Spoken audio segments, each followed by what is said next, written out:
trouvons ici dans les caves supérieures de l'abbaye de Saint-Vivant.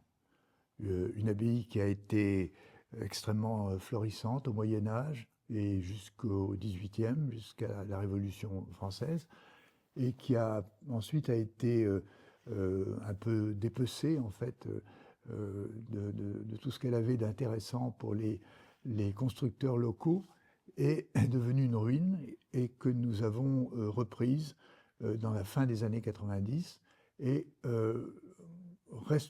disons, sauvegardée, non pas restaurée du tout. C'était impossible, ça aurait été des travaux tout à fait hors de nos moyens, mais que nous avons peu à peu sauvegardé. Et vous pouvez voir la beauté de ce lieu maintenant. Je suis très heureux que pour l'ouverture de ce symposium, nous soyons réunis dans ce lieu où vivaient des moines qui ont été, on peut le dire, à l'origine de notre viticulture bourguignonne telle qu'elle est aujourd'hui, cette viticulture de terroir délimité, de cépages uniques. C'est eux qui en ont été les auteurs initiaux. Voilà. Vous disiez des moines agronomes, ingénieurs et architectes. On voit bien, il est plutôt bon architecte. Donc c'est vrai que c'est un lieu inspirant. Surtout qu'on est vraiment, on surplombe une colline, le Val de Vergy, qui est aussi c'est un lieu de viticulture et même de haut lieu. Hein. Il y a eu un haut lieu où d'ailleurs il y a eu à l'époque où l'abbaye et la forteresse de Vergy étaient en activité, où il y avait certainement 1000 ou peut-être 2000 personnes qui vivaient. C'était extrêmement actif. Aujourd'hui, les hommes sont partis en grande partie, mais les traces sont là. Et c'est jamais je pensais, très franchement, que nous arriverions à ce résultat-là. Quand on a commencé tout petitement avec Rempart, et que après ça, c'était une vraie divine surprise quand d'autres se sont intéressés et nous ont permis de faire les travaux tels qu'ils sont aujourd'hui.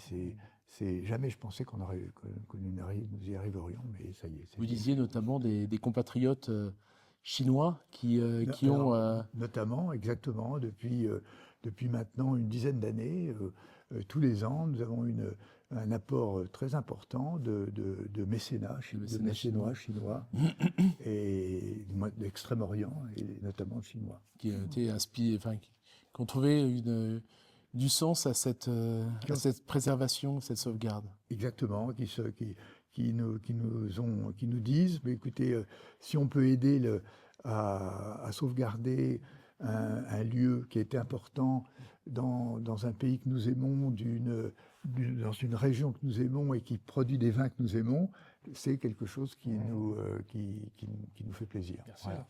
C'est très, très inspirant d'être dans ce lieu qui a marqué de son empreinte cette belle philosophie des terroirs dont le thème de l'année, défense des patrimoines, de la culture, des terroirs, est essentiel. Et, cher Robert, vous étiez un des initiateurs de ce symposium à Shanghai autour de cette problématique terroir-renaissance.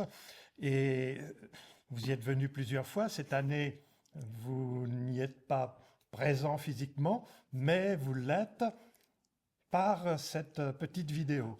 Et notre président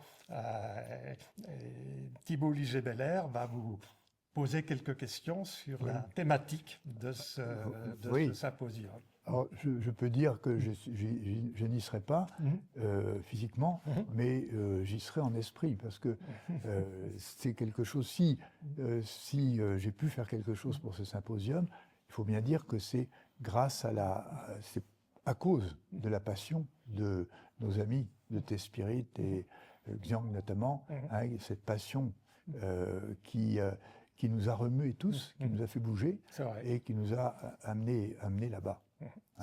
Et je veux dire que c'est une des...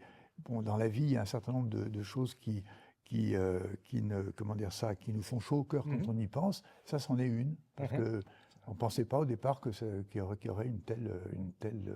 ça prendrait une telle dimension.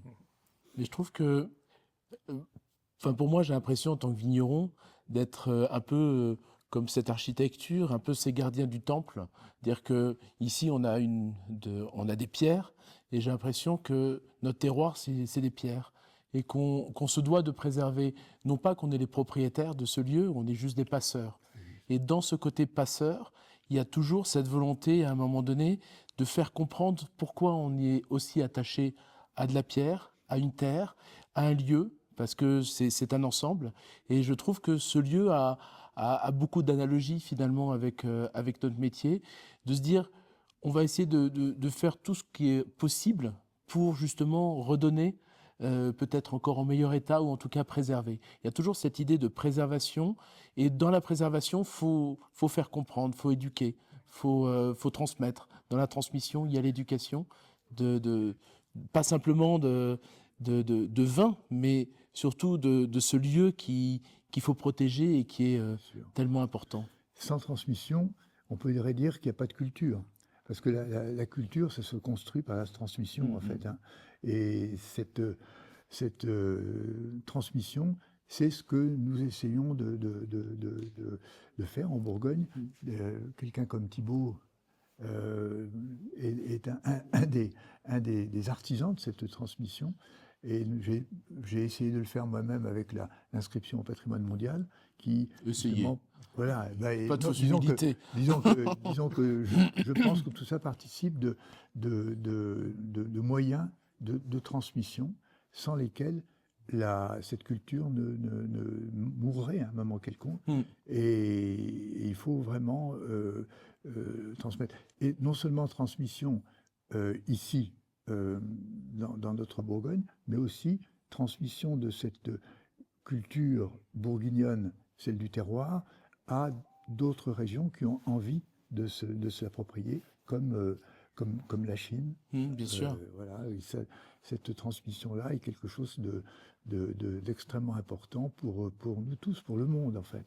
Mais l'homme a cette capacité incroyable justement de ses facultés d'observation à partir du moment où il a envie de chercher. Je dis souvent, moi, à mes personnes qui travaillent avec moi, n'oubliez pas, vous avez 2 yeux, 2 oreilles, vous avez qu'une bouche. Et donc je trouve qu'il y a quelque chose d'assez vrai dans cette volonté de regarder, d'entendre, de ressentir. Et je pense que l'homme a vraiment... Il y a plein de très beaux terroirs dans le monde. À un moment donné, il faut aussi prendre un peu le temps, se poser dans un monde qui va très vite pour se dire, ce lieu-là est un lieu, pour être un haut lieu.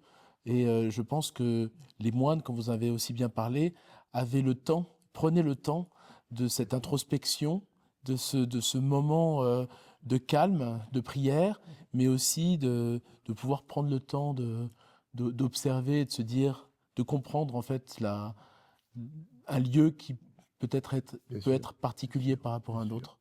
Ce besoin de temps est quelque chose qui est essentiel pour cette transmission de la culture. Hein, il faut du temps, et il faut la patience.